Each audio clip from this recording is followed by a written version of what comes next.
What's up, guys? I am back to bring you my first ever recap of Little Women Atlanta. I posted in the YouTube community section tab asking you guys, would you like for me to recap Little Women of Atlanta? And you said yes. I believe there was about 280 something likes. So I'm going to do this video for those people who wanted me to give my opinion and critiques on Little Women Atlanta. This is season 4, episode 1, and it is titled Rumor Has It.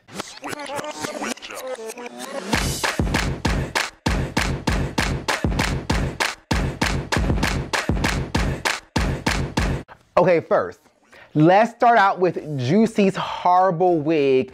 I try to give Miss Juicy Baby so much credit, but she's either a hit or a miss sometimes when it comes to that hair. But this wig, this grandma wig that she had on the beach was horrible, my God. And it's interesting because I feel like Juicy is a cool person. She's very supportive of money, but she is also messy at the same time. And so we found out in this episode that Juicy got all of the tea from Robert, who was Moreland's best friend. And you guys, if you watched the wedding special, Money's wedding special, you know what happened when Robert was suggesting or insinuated that Moreland could have potentially or possibly cheated on Money while he was on the road. Now, my issue with Juicy is that once she was able to find out the information, and she did actually tell Money to her face that she was going to go ahead and contact Robert, I'm thinking, why would you go tell Amanda and Sam first, Juicy? You should have gone to your homegirl Money first, because although I do feel like you care about Money, you're coming across as messy as you always are. Next, Andrea and Chris. I cannot stand that punk Chris. I feel like he's an opportunist. He's always in and out of Andrea's life, and I was a tad bit thrown off in this episode. Well, not really thrown off because he always tries to place blame somewhere else, but it was interesting that he was blaming him running off and leaving Andrea hanging with the baby girl because of Amanda being in their relationship business. And I'm really not understanding why Chris is blaming Andrea for his asshole opportunistic behavior.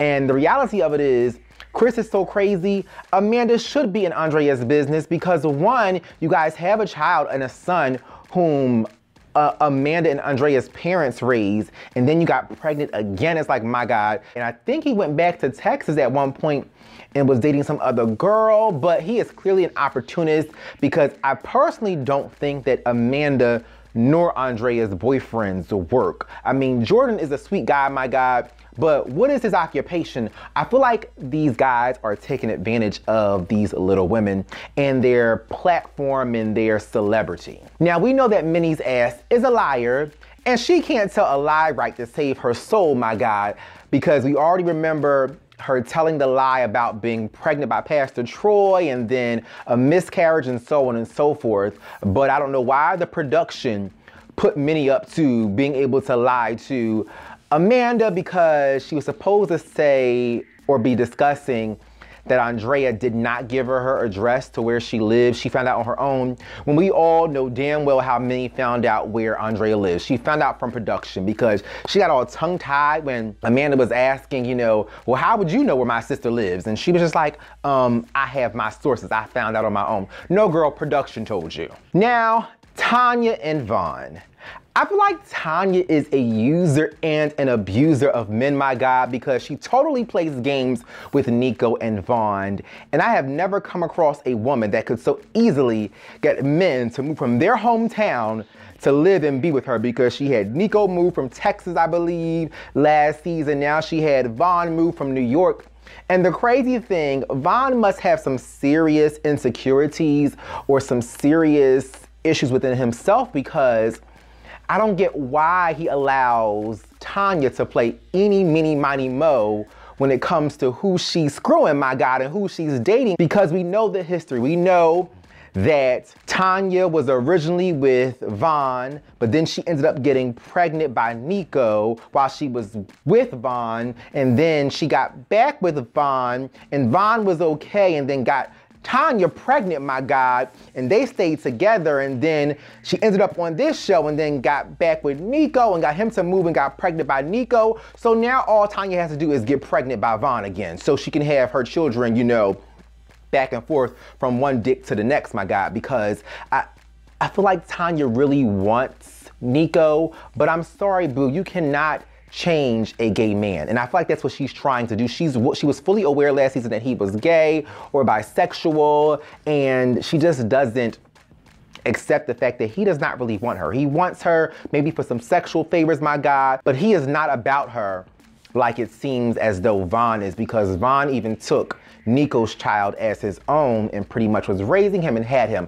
So I'm just over Tanya because she is acting like a dude at this point, my God. Now, in reference to Tanya's pregnancy, I feel like she is taking a very irresponsible approach to trying to have a vagina birth, my God, because we were already informed that typically, if not, there are no cases where little women actually have vaginal births, my God. So for her to put herself and her child at risk just because she wants to do something that no one else has ever done, like, I feel like your health should be priority as well as the baby, because you already have 2 other kids, my God, and one of which is Vaughn's and 2 of which are Nico's. So it's just crazy that she would even put herself at that type of risk and even want to have a home vaginal birth.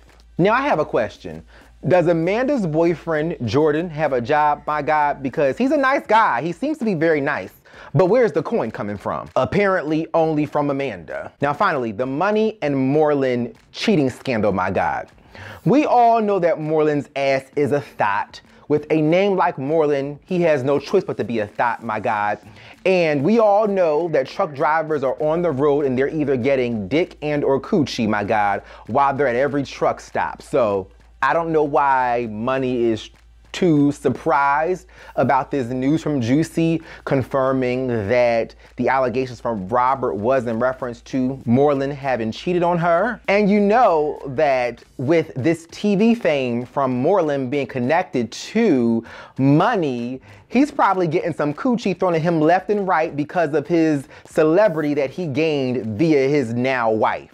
Now, I was a tad bit thrown off when Juicy decided to tell Money all of the tea at the baby shower, because had my BFF told me something about my man, I would not be able to hold my composure nor wait until the event was over. Because when Juicy said, you know, keep it private, you guys are married now, address him later, I'd be like, no bitch, no, I'm addressing him now. Like, that is the kind of news where, one, you are newlyweds, and then you're finding out something that you had down in your spirit, my God, that you thought was the case and true about him cheating, and you're gonna tell me now and think I'm gonna hold it? No, I would have addressed him right there and in that moment, my God. Now, Moreland's ass. I gagged when Moreland focused on the fact that Juicy had called Robert, and I said, yes, Money, when Money was like, hold up, let's stay on track. You're addressing the wrong thing here. We're addressing you cheating. And it was a little bit weird because we find that Moreland is always deflecting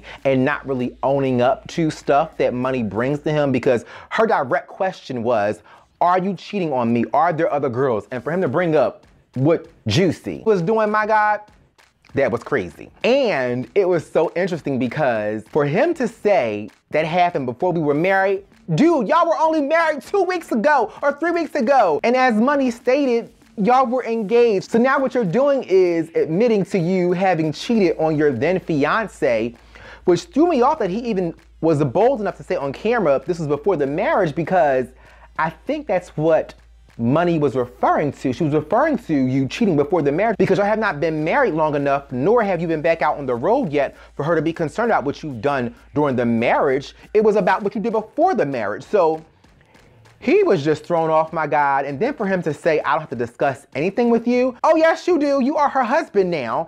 And I see this marriage, you know, I didn't think it was a good idea from the beginning, my God, because at the point that this dude got that upset to call off the wedding, all because of Money losing the ring, which was very irresponsible on her part.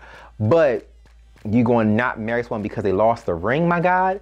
And I know that, you know, you're probably stretched for a coin, which you shouldn't be because, you know, you do have a steady job, my God.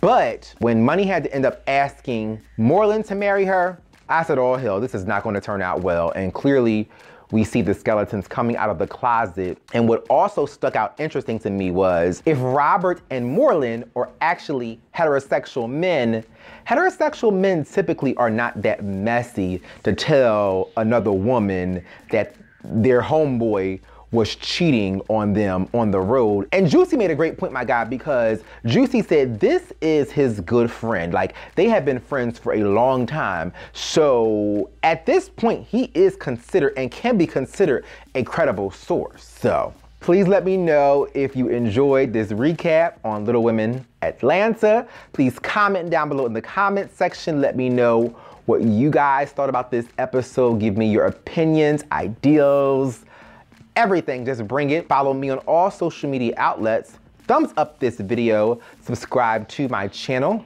share this video, and turn on the notifications. Thank you guys for watching. Bye.